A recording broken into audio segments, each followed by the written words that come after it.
Come, let us explore Tantric art for beginners and explain sacred symbolism.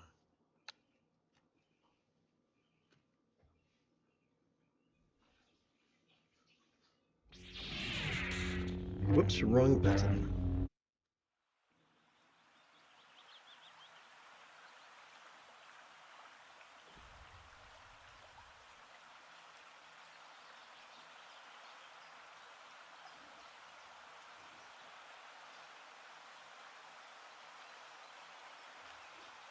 Okay, so together, let's relaxingly recite. One of the most recognizable archetypes of Dzogchen's great completion stage of Buddhist meditation is the image depicting a nude woman, the color of a cumulus cloud, sporting a tantric union with a naked man, the hue of the infinite azure sky. Despite the pearl-clutching of Karens, if the Catholics get to erect statues of a scrawny naked carpenter being tortured to death, then yes, the Ati-yogis get to display meaningful images of two beautiful people making love.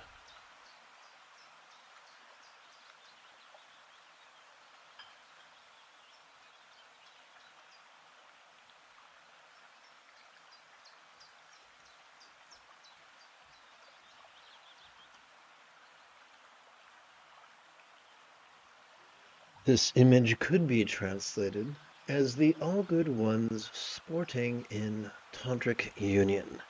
In Sanskrit, as Samantabhadra, Samantabhadri, Karma Mundra. And in Tibetan as Kuntu Zongpo, Kuntu Zongmo, Yabyum. In his commentary to the Essence of Refined Gold, the 14th Dalai Lama of Tibet,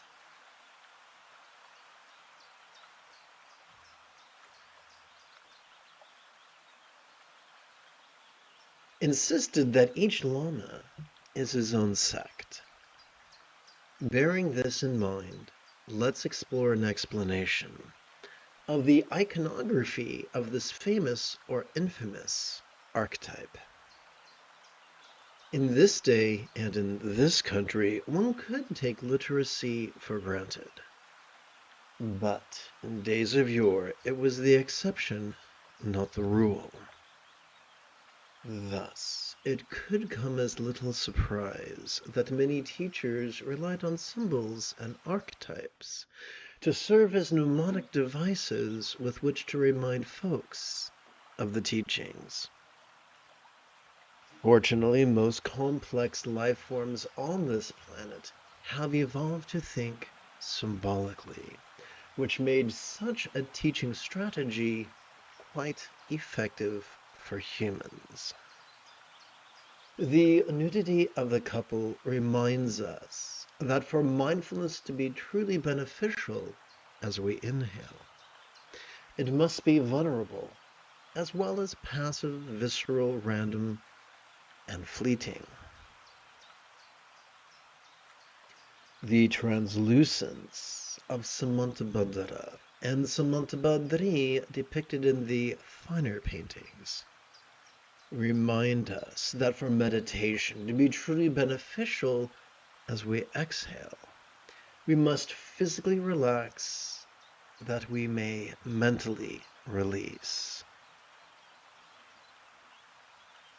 As if that which we noticed during our previous inhalation could now feel as if it was as non-graspable as a vast, empty void. Like the illusion of the infinite azure sky on a bright and beautiful, cloudless morn, which although could be tantalizing to the eye, could feel utterly non-graspable to the hand. The beauty of Kuntu Zongpo and Kuntu Zongmo remind us of empathy, the source of real beauty.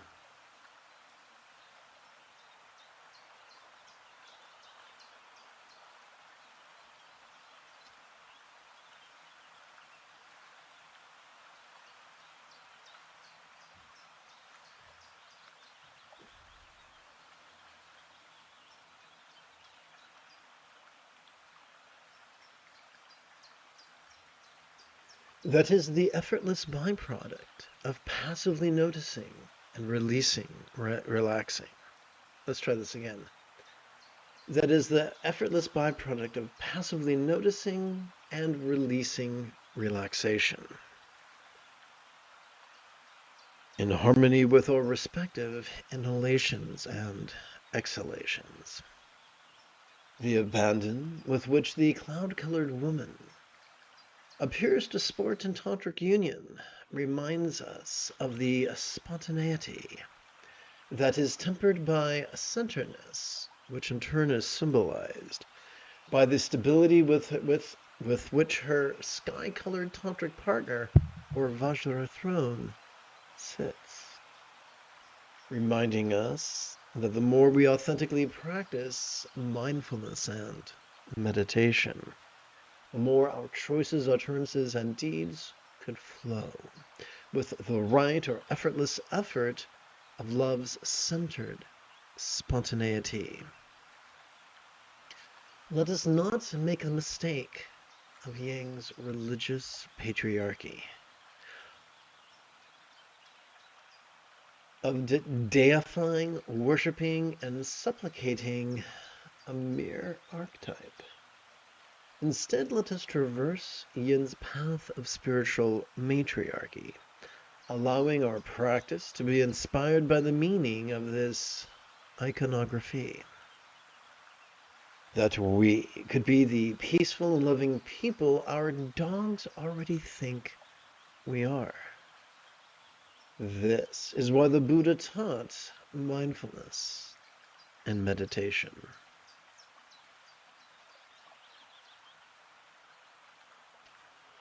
Having completed our opening lesson, it's time to shift gears. It is General Leia Organa's Saturday morning. Come, let us meditate like a Jedi after approximately 30 seconds of housekeeping. For more than 30 years, let's try this again. This is Lama Jigme Gyatso of the Buddha Joy Meditation School. For more than 30 years, I have harnessed my autistic special interests as well as my ADHD hyperfocus to spend about 8 hours a day, almost every day, studying, practicing, mastering, and reverse engineering the teachings and techniques of each school of meditation so that I could become your nerdy, neurodivergent guide to nirvana. Welcome, my friends, to Meditate Like a Jedi, which is made possible due to the generosity of viewers just like you. Let's switch texts to our meditation guide, or sadhana, if you're nasty.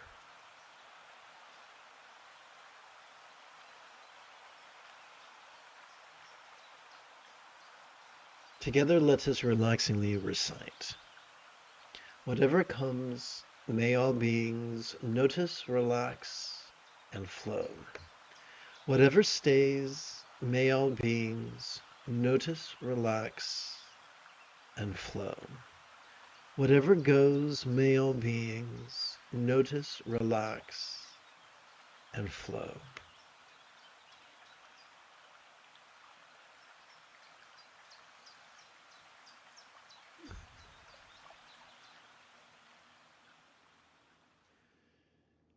Upon the tip of our left little finger, we could rest the great knuckle at the base of our right little finger, palms up in our lap.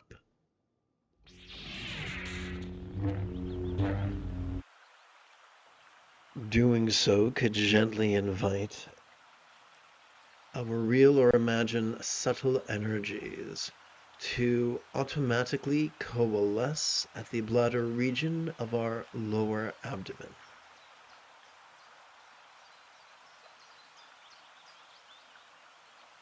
Let us consider mindfulness.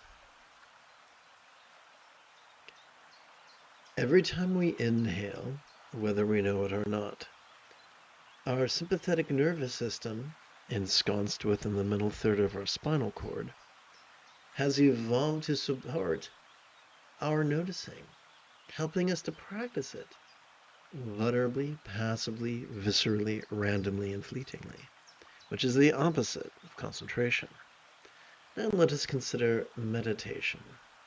Every time we exhale, whether we know it or not, the parasympathetic nervous system, divided between the lower third and the upper third of that same spinal cord, is wired to support both physical relaxation as well as mental release.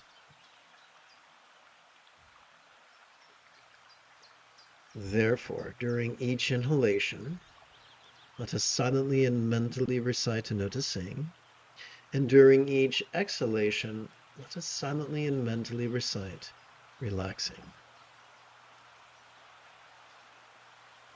And oh yeah, the moment you have a specific question about Buddhist recitation, meditation, or philosophy, do not hesitate to type your question in great detail in the chat window.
Good morning and welcome to the second quarter of this morning's live stream.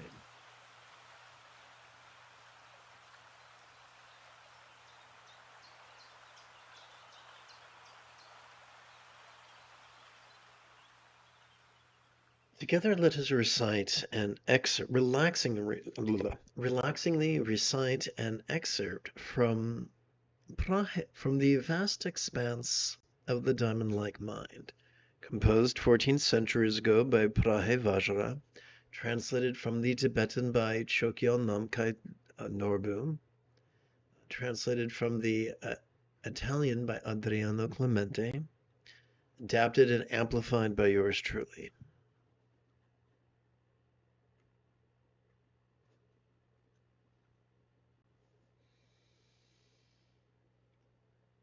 Let us relaxingly recite this 4 times. The spontaneously existing total bliss. 1 moment.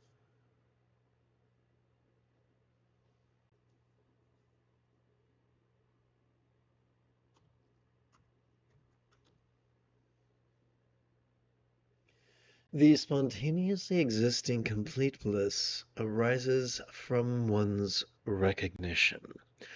Through the very power of incomparable wisdom, reality does not originate from anything else.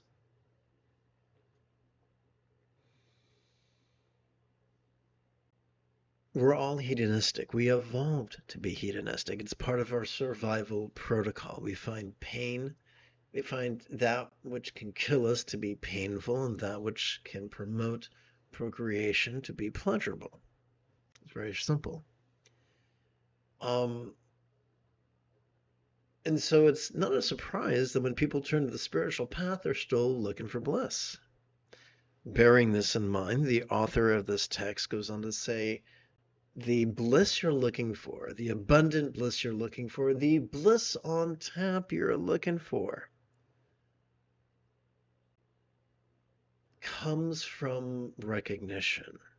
What does that mean? Well, it doesn't mean it comes from belief, because belief is a rigidity, and rigidity is antithetical to mindfulness and meditation because it's so damn rigid. So what is this blissful recognition? Every time we relax during our exhalation, we are viscerally experiencing that which we noticed during our previous inhalation is at least fleetingly less tantalizing, less permanent, less defining, less graspable. We do not believe that. It's just the sensations we get as we relax. Let's continue with our relaxing recitation. The spontaneously existing complete bliss arises from one's recognition. Through the very power of incomparable wisdom, reality does not originate from anything else. We cannot believe our way to enlightenment. We cannot reason our way to enlightenment, but we can notice and relax. Noticing and relaxing are synonyms for what the great South Indian Buddhist philosopher Nagarjuna referred to as the two truths.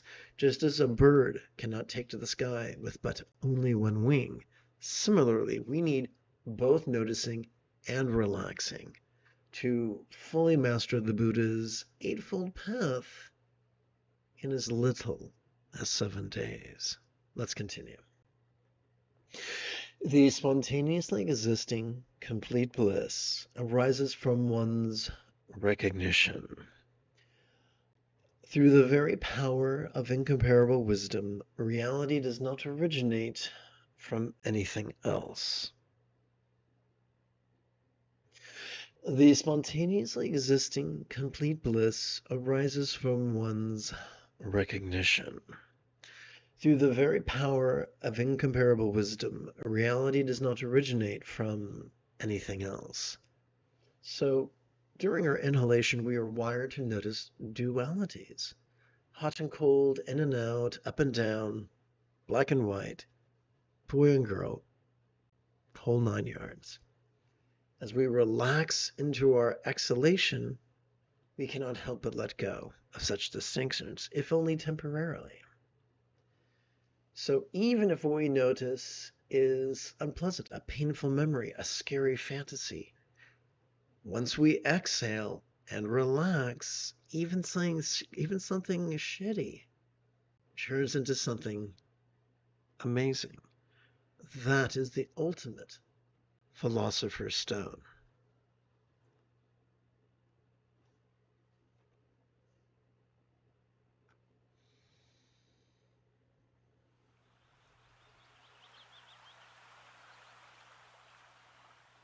Upon the tip of our left ring finger, we could rest the great knuckle at the base of our right ring finger, palms up in our lap.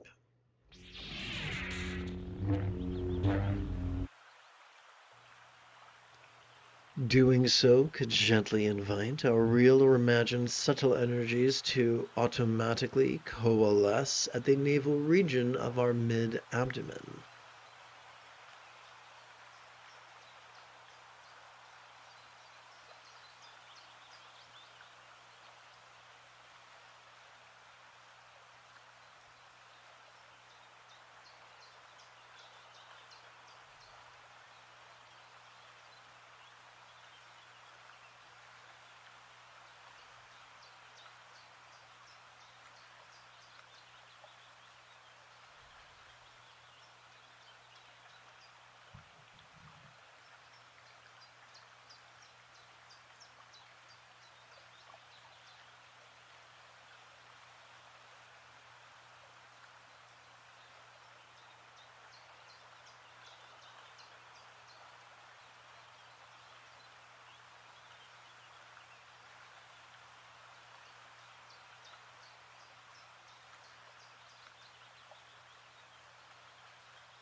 Let us relaxingly recite the following passage from Vajra's vast expanse of the diamond-like mind, and let us do so for 4 repetitions.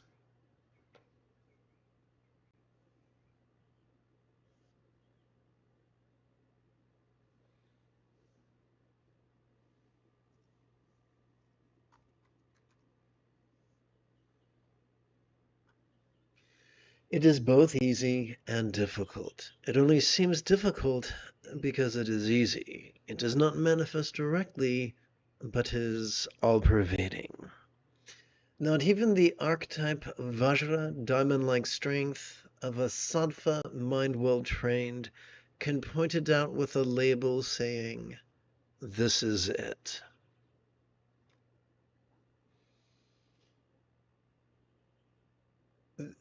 There are many so-called spiritual practices that people describe as Buddhism. Sturgeon's law reminds us that 90% of everything sucks. What could that suckiness look like? It could look like the majority of folks, spiritual or not spiritual, religious or irreligious, embracing the path of being rigid, fearful, superstitious, controlling, cryptic, elitist, competitive, and cruel. This path leads many places, but peace and fulfillment are not one of them. The path that does lead to greater peace and love and fulfillment is the opposite, the path of being flexible, loving, rational, laid back, lucid, cooperative,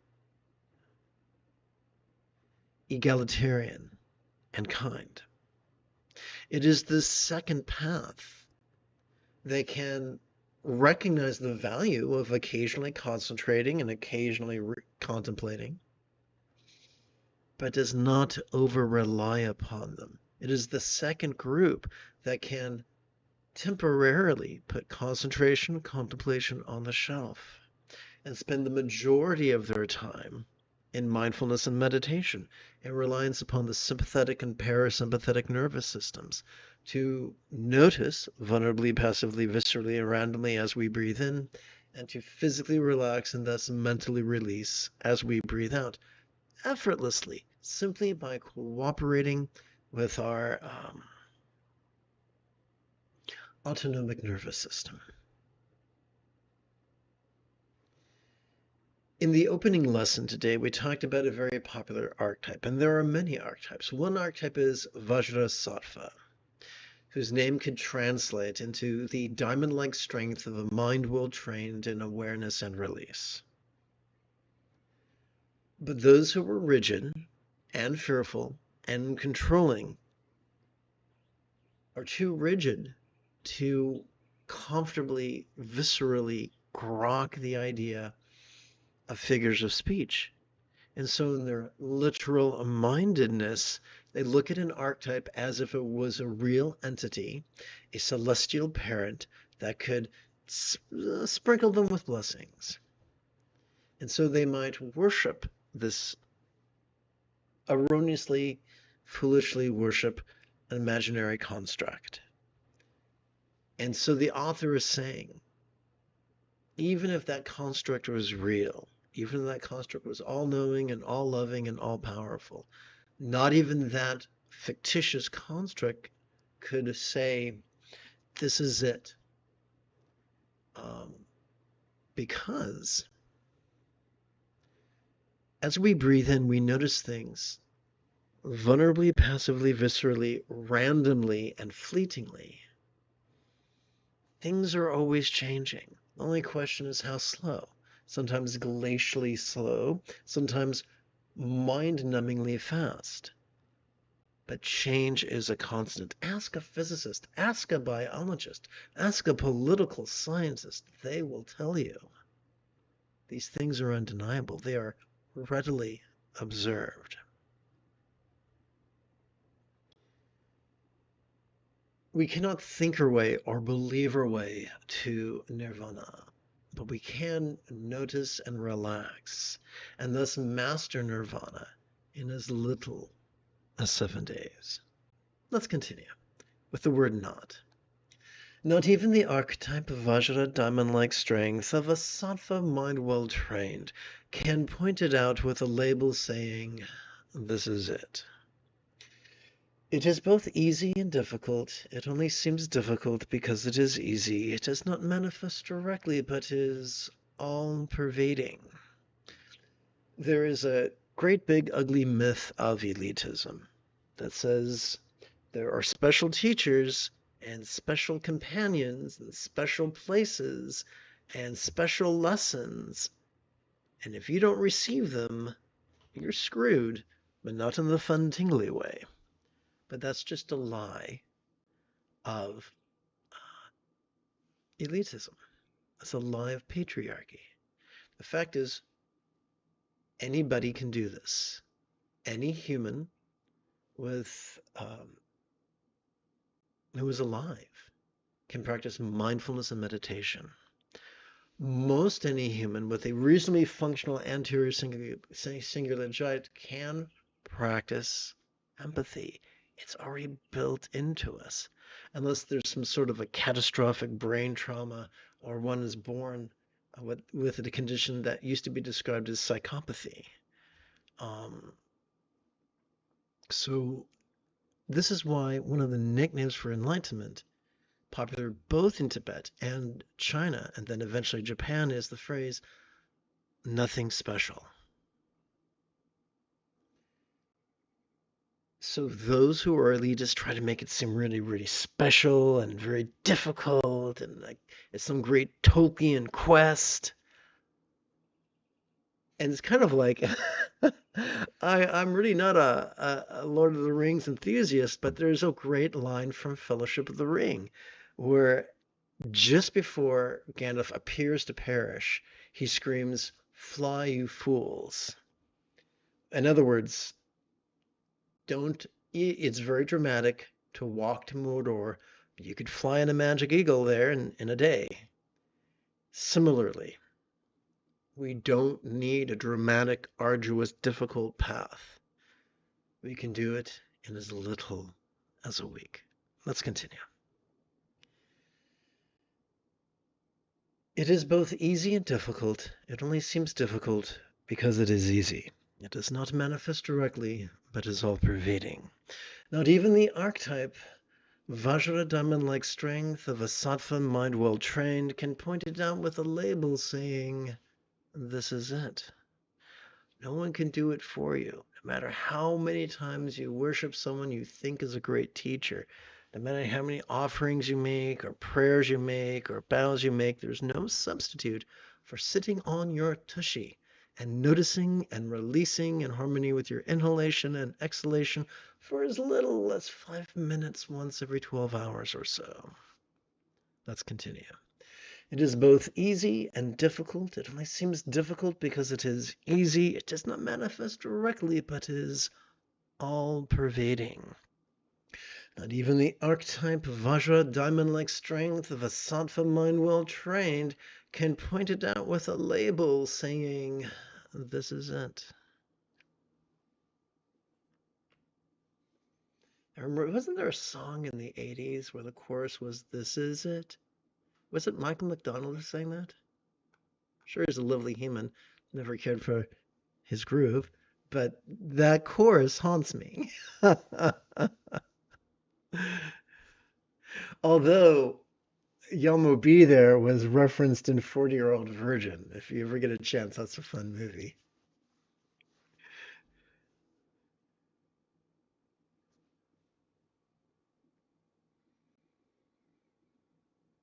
Let's see. I'm going to tap button 4. Upon the tip of our left middle finger, we could rest the great knuckle at the base of our right middle finger, palms up in our lap.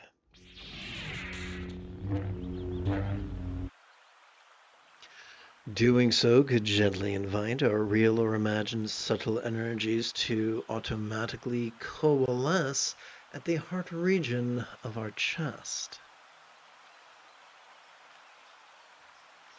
Let's take a moment to review mindfulness. Every time we inhale, whether we know it or not, we are wired to automatically access the sympathetic nervous system ensconced within the middle third of our spinal cord. This bad boy has evolved to help us to vulnerably, passively, viscerally, randomly, and fleetingly notice all manner of things. From the external to the internal, from the physical to the mental, from the pleasurable to the painful, from the interesting to the boring, from the glorious to the grotesque. Now let us review meditation. Every time we exhale, whether we know it or not, we are wired to automatically access our parasympathetic nervous system. Divided between both the bottom third as well as the upper third of that same spinal cord, this parasympathetic nervous system is wired to support both physical relaxation as well as mental release. Therefore, during each inhalation, let us silently and mentally recite noticing, and during each exhalation, let us silently and mentally recite relaxing. Now, the moment you have a specific question about Buddhist recitation, Buddhist meditation, or Buddhist philosophy, do not hesitate to type your question in great detail in the chat window.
Welcome to the final quarter of this morning's live stream.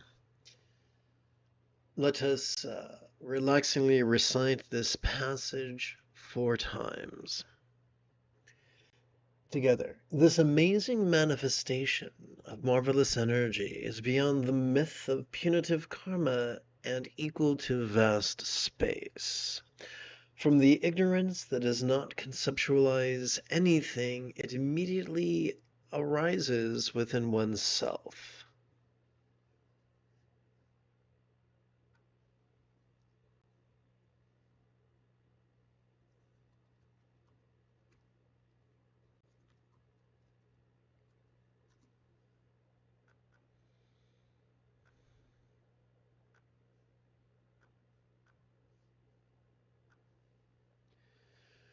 This amazing manifestation of marvelous energy is beyond the myth of punitive karma and equal to vast space. What does that mean? Energy here is not a reference to our channels, winds, and drops. It's not a reference to visualization or invocation. What it is it is a reference to non-graspability. It is a reference to non-duality. As we relax into our exhalation, whatever ugliness or beauty we might have noticed during our previous inhalation could melt into the simplicity of visual energy. That's it. Whatever, as we relax into our exhalation, whatever harmony or discord we might have noticed during our previous inhalation could melt into the simplicity of auditory energy. If you're a sci-fi geek like myself, if you've enjoyed The Matrix, then you'll remember that in the first construct scene, Lawrence Fishburne's character inferred that our experience is merely electrical impulses from our organs of perception carried along conduits into our central nervous system, where it is interpreted by the 3-pound supercomputer that is our brain. Our brain is inside our skull, and 9 times out of 10, it lives in actual darkness for the entirety of our lives. It doesn't actually see the outside world. It simply interprets electrical signals in the manner that I just described. So contemporary science harmonizes with the metaphor of energy used by this author, who is both the founder of Dzogchen as well as the ignored teacher of Dzogchen. Contemporary masters of Dzogchen typically do not study the first Dzogchen text, this one, and they teach in contrast to it and in contradiction to it, usually not deliberately, usually accidentally. But it just goes to show that 9 times out of 10, most people don't have a clue.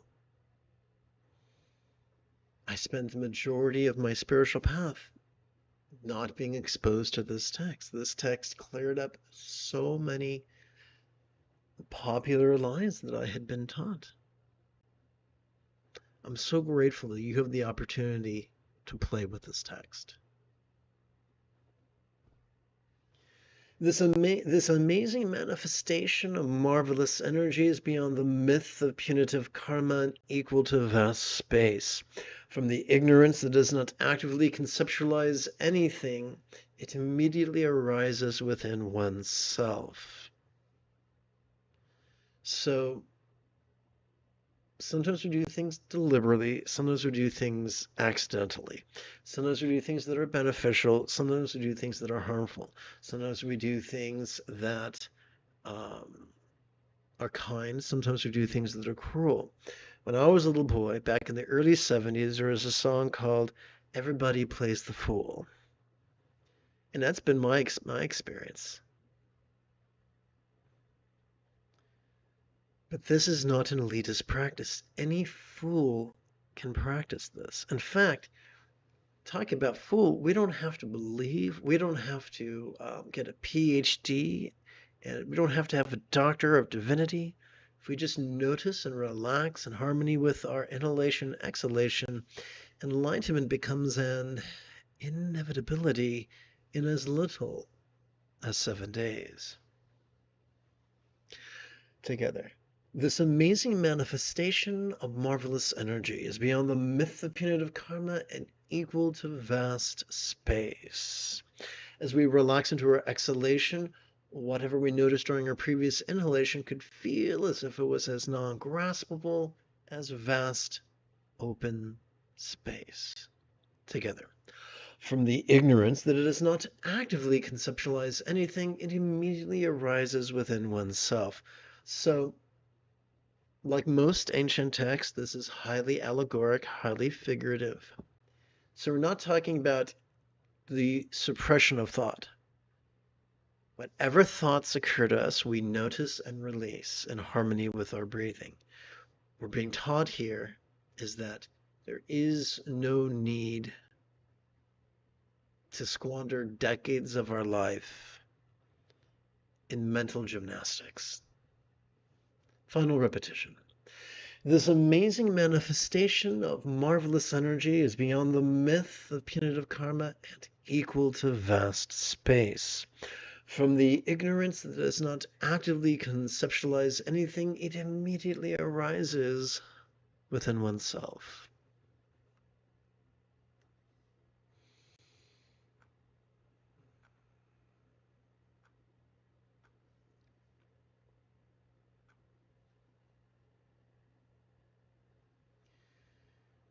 Upon the tip of our left index finger, we could rest the great knuckle at the base of our right index finger, palms up in our lap.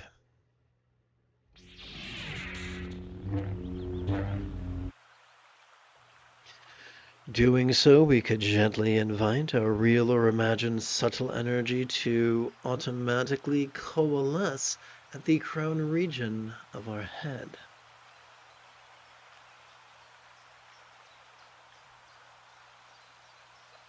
Every time we inhale, our sympathetic nervous system helps us to vulnerably, passively, viscerally, randomly, and fleetingly notice all manner of phenomena, from the dreadful to the desirous, from the dangerous to the safe, from the scarce to the abundant, from the painful to the pleasurable, from the scornful to the praising, from the shame to the fame.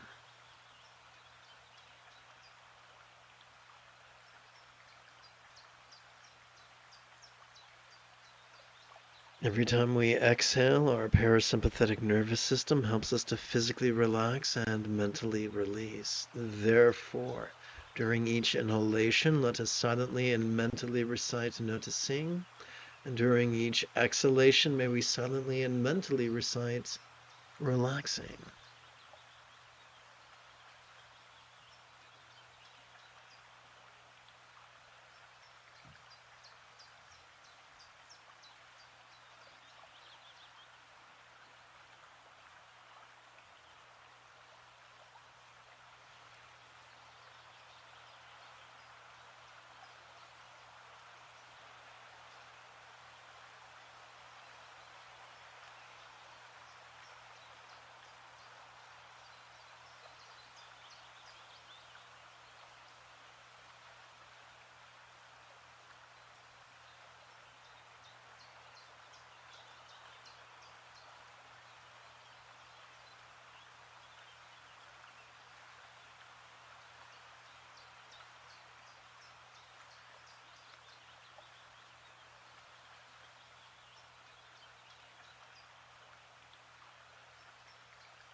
You have taken your first step into a much larger world.